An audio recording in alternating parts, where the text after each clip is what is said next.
एक सेलिब्रिटी है हनी सिंह।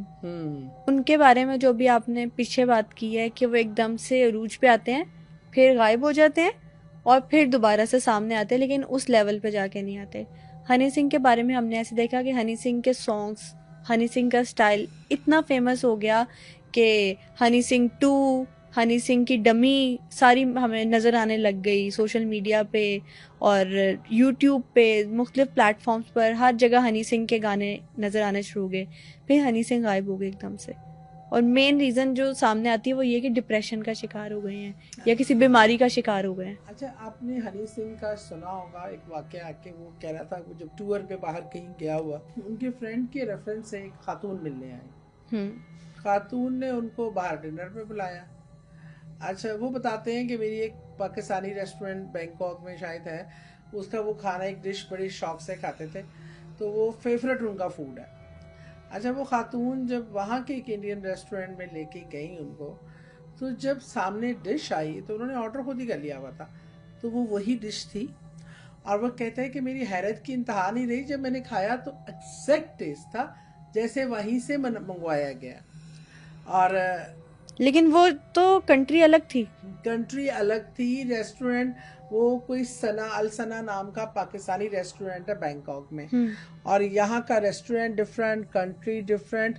और वो खातून ज़िंदगी में पहली बार उनको मिल रही हैं, और किसी किसी दोस्त के रेफरेंस से उन्होंने टाइम लिया, क्योंकि ऐसे लोगों को मिलना एक आम फैन का ना वो डिनर एक्सेप्ट करते ना इस तरह मिलते, एक दोस्त के रेफरेंस से उन्होंने इंसिस्ट किया कि इन खातून से आपने मिलना है और उनकी दावत भी एक्सेप्ट करनी है। अच्छा, उसके बाद वो खातून जब हैरत की उसकी इंतहा नहीं रही कि ये मैंने सोचा था कि ये तो मेरा फेवरेट खाना है, ये तो किसी को नहीं पता, ये मेरे सवाए इमीडिएट फैमिली के। तो वो इस खातून को कैसे पता चला? और ये वो डिश ऐसे लग रहा है कि उस रेस्टोरेंट से उठा के यहाँ पे रख दी गई है। अच्छा, ये अभी हैरतों का सिलसिला ख़त्म नहीं हुआ था कि उन्होंने उनको एक ऐसे चर्च में भी लेके गई जहाँ पे वो एक शैतानी चर्च, जैसे वो कहते हैं सैटनिक चर्च था। एक चर्च होता है इबादत के लिए जिसमें क्रिश्चियन लोग जाते हैं, इबादत करते हैं, और वहाँ होली कई ऐसी जो परफॉर्म करते हैं चीज़ें। अब वहाँ जब ये चले गए इस क्यूरियोसिटी में कि जो ये शैतानी चर्च होगा ये हाँ क्या होगा, या एक किस्म होता नहीं है कि एक बंदा किसी की ट्रांस में आ जाता है। हाँ, जैसे मतलब सैटनिक चर्च है क्या? हाँ, मैं भी सोच रही हूँ। उसने वही जो सैटनिक चर्च है वो चर्च के ऑपोजिट है। एक हम अल्लाह की इबादत करते हैं या जो भी जिस फेथ को मानता है उसके अगेंस्ट शैतान हमेशा उसके अगेंस्ट लेके जाता है। वहाँ पे जो सूरत हाल ये थी कि वहाँ होली, जैसे आमतौर पे होली वाटर होता है वो डाल के ड्रिंक्स में पिया जाता है ताकि आपके अंदर से प्योरीफाई हो। यहाँ ये था कि जितने वहाँ पे प्रीस्ट थे जो शैतान की पूजा करते थे, उन्होंने अपने हाथों को कट लगा के अपना वाइन लेके उसमें वो सब ने अपना अपना ब्लड डाला, कुछ कुछ कतरे ब्लड डाल के फिर उन सब ने वो ड्रिंक शेयर की। मतलब ये क्या होता है, ब्लड डाल के पीना, ब्लड को इसमें इन्वॉल्व किया जाता है कि ये आप शैतान से प्रॉमिस कर रहे हैं कि आप उसके फेथफुल रहेंगे। ये ब्लड प्रॉमिस है जिससे आप शैतान के साथ प्रॉमिस कर रहे हैं आप उससे फेथफुल रहेंगे, उसके कहने पे चलेंगे, और आप ये आपस में जो कम्युनिटी है वो एक कम्युनिटी की तरह काम करेगी, एक दूसरे को सपोर्ट करेगी और शैतान को प्रमोट करेगी। और फिर उन्होंने वहाँ ये भी देखा कि जो जो चीज़ें चर्च में परफॉर्म करते हैं वो तो फॉर द होली दुआ लेने के लिए ये आप ऐसी चीज़ें हैं, दुआ करना, वहाँ पे दुआ का तरीका दूसरा था, शैतान के आगे सजदा करना होता था, और ये कमिटमेंट लिया जाता था कि जी वो आपको जो ड्यूटी देगा उसमें उसको डिफरेंट टास्क दिए जाते थे। जैसे मैंने बताया कि अपने प्यारों का ब्लड लेके आना, गंदगी का अपनी औलाद के थ्रू करना कि इसको आपने शामिल करवाना है। मतलब पिछले ज़मानों में जब मीडिया चीज़ें इतनी नहीं थी और विच क्राफ्ट बड़ा मशहूर था और ब्लैक मैजिक और ये सीक्रेट सोसाइटीज़ थी, तो आपके अपने किसी करीबी बंदे को घेर के लाने को कहा जाता था, उसको फिर शैतान के आगे कुर्बान किया जाता था। हिंदू उसको कहते थे बलि चढ़ाना।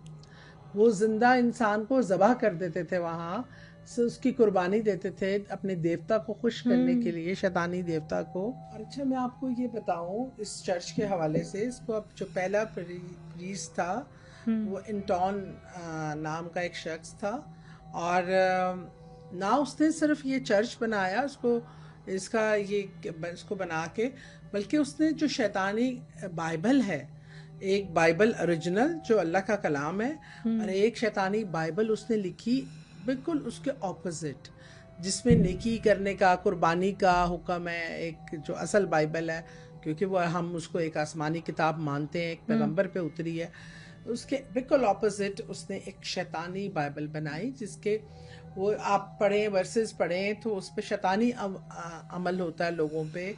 आप क्या कहते हैं, उनको राग़िब करते हैं गुनाह की ज़िंदगी पर, गंदगी की ज़िंदगी पर।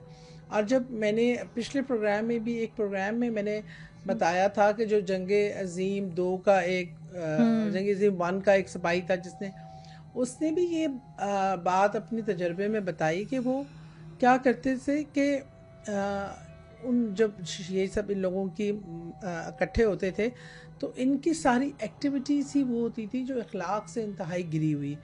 छोटे बच्चों को सेक्सुअल यूज़ के लिए करना, अब्यूज़ करना, अपने मरे हुए माँ बाप रिश्तेदारों से मिलवाना। असल वो नहीं होते थे, वो तो आपके करीन शयातीन का रूप धार के उनके पेरेंट्स का आना। लोग इस चीज़ से हो जाते थे, इन्होंने तो हमारे मुर्दा माँ बाप को मिलवा दिया, ये कर दिया। इस किस्म की वो असल में स्पिरिट्स होती हैं। हाँ, वो असल में शैतानी, जो आपके साथ एक करीन पैदा होता है, शैतान जो होते हैं वो शैतान उनका रूप धार के आपके सामने आते थे, क्योंकि रूह का जो है वो सिर्फ अल्लाह के हुक्म के अलावा मूव नहीं कर सकती।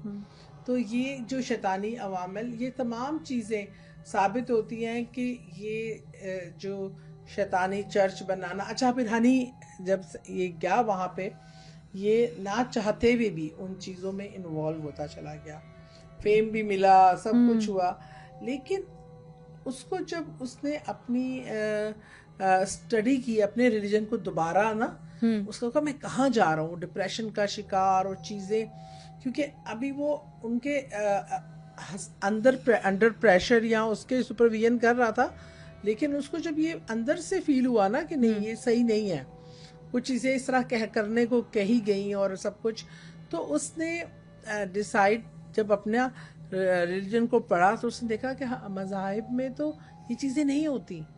ये जब हम एक ज़ात, जो अल्लाह की ज़ात है, जिसको जो जिस नाम से पुकारे, कोई भी मज़हब में रहने वाला, लेकिन वो कोई मज़हब भी बुराई का हुक्म नहीं देता, इस गंदगी को उससे दूर रहने का हुक्म देता है, अच्छाई का, पाकीज़गी का आपको तलकीन करता है।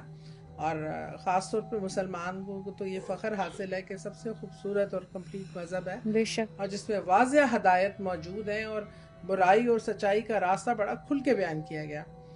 तो ये चीज़ें उसको फिर दोबारा, और उसको फिर जब आप इनके चुंगल से निकलने की कोशिश करते हैं तो ये ना सिर्फ आपको ख़त्म भी कर सकते हैं, या आपको डिप्रेशन में डाल देते हैं, बीमार कर देते हैं, और बहुत सारी ऐसी चीज़ों में मुब्तला कर देते हैं कि या तो आप डिप्रेस, आप मतलब रास्ता बदलना भी चाहे ना, तो फिर उसके अगेंस्ट आपको डिप्रेशन मिलेगा, बीमारी मिलेगी, मौत मिलेगी।